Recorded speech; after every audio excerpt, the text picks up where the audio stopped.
Okay. My name is Ron Wells, and this is my speech on a very personal subject. This is why racism will never die. The truth about one of the world's oldest dilemmas, racism, is that it's solely based in ignorance. Since ignorance, by definition, is the not knowing and understanding, we should address that which we do not know and that we do not understand. Being myself of mixed culture and biracial, I have been subjected to racism my entire life.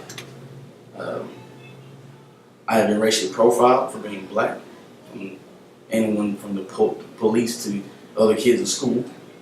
But on the flip side of that, I've also been told by blacks that I'm not black enough to understand the struggle that most black people have every day.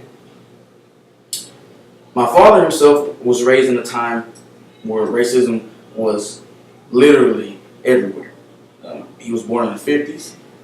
He grew up in the 60s. He was one of the kids that was bused during the desegregation days. By the time he was a teenager, he became a member of the Black Panther Party, which was a group that was solely about educating the black community on their legal rights as far as what they could and couldn't do legally when it came to their encounters with the police. And a lot of the stories that he would tell me, if I were to tell the average person, it would probably make their jaws drop. First off, we need to figure out what exactly is racism. By definition, racism is the belief that all members of each race possesses characteristics or abilities specific to the race, especially so as to distinguish it as inferior or superior to another race or races. So in essence, racism is nothing more than just an idea. It's truly all in your head. A word that we commonly substitute or we think of when we think of racism is bigotry. Bigotry, by definition, is having or revealing an obstinate belief in the superiority of one's own opinions and prejudice of the opinions of others. Common synonyms for bigotry are sectarian and discriminatory. So bigotry basically means to put those racist beliefs and ideas into action or motion. If you look at the two synonyms, sectarian and discriminatory, to be sectarian and discriminatory is to put in motion the separation of people with negative intent. So the difference is simple. Racism is an idea or a belief, and bigotry is to put those ideas or beliefs into action. If you were to look at this issue from a historical view, we are all from different lands speaking different languages, and through the joining of the cultures, we're automatically forced and faced with negativity.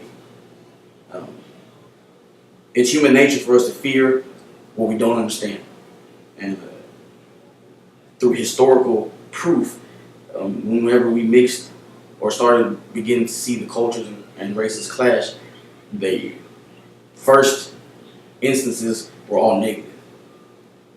We all know about the Holocaust, the building of the American railroads, and of course slavery. From our history, we are taught and conditioned to see each other as different. If you were to look at this from a biblical view, the Bible says that we all, at one time, were all the same. Some people got together and began to build a tower in an effort to reach heaven and actually walk through the gates of heaven on their own. God did not want man to find the easy way to heaven, so he destroyed the tower, he scattered the people, and he divided them with their language. So if you're more of a religious person than a historical person, you would look at this as a beginning of racism. If you were to look at this issue from a social view, we have most certainly been conditioned through stereotypes and the media to see the differences between us. Stereotypes like white people can't dance, or Asians can't drive, or even blacks love chicken and watermelon and they're all good at sports. They're not only flooded into our minds, but they're perpetuated wherever we look. These stereotypes are always based in race, and they're always based in usually a negative light on that specific race. In the end, we're all faced with a question that almost seems impossible to answer. If we are completely honest with ourselves, we will admit we are all racist. Maybe not bigots, but we're surely all racist. The question is exactly how racist are you? The chart in the blue asks people, do they believe that racial discrimination happens in the workforce? And the chart on the right asks people if they feel like they're being treated differently or discriminated against in the legal system due to race. It would seem that from this that most people do feel like racism is not only a factor, but it's a major factor. If racism is truly ever going to die, it would seem that it wouldn't be anytime soon. It actually seems like it looks like it's alive and well. Thank you. 6